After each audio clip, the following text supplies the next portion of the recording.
Vidya, now the next one is interest warrant. Interest warrant?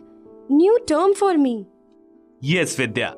Interest warrant is used for payment of periodic interest on fixed deposits with companies as well as government securities.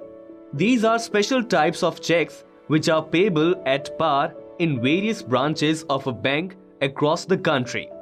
The term at par indicates that the full face value of the instrument has to be credited to the account of the payee without any deductions in the form of collection charges, which banks usually levy whenever an instrument is sent for collection.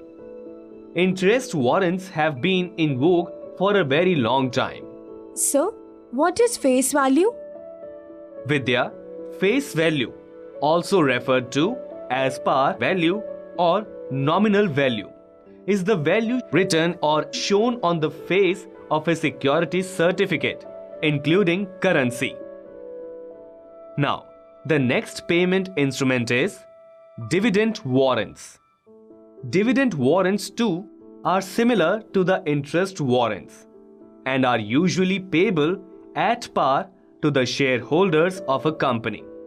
Interest or dividend warrants and refund orders are issued by the companies with a prior funding arrangement with the bank. Current account checks at par are also issued to some selected corporates by their bankers on a very selective basis. This is largely done to facilitate payments to upcountry suppliers and others.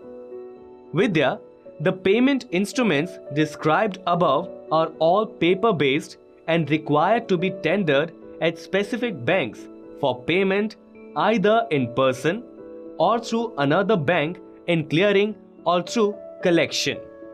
The chief disadvantage with the check and the demand draft is that these instruments have to be physically presented, often leading to delays in payments.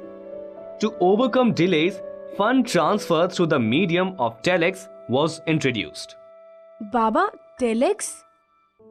Vidya, in the old days, 50s to 70s, before email and even before faxes, telex machines were introduced. What is typed on one machine is automatically relayed and typed by the machine on the other one. Machines were connected by dialing a number, just like making a phone call. The telegraphic transfers were made by sending payment instructions sent in a telex mode to another branch of the same bank, or to a correspondent bank branch to credit the beneficiary's account with a given amount.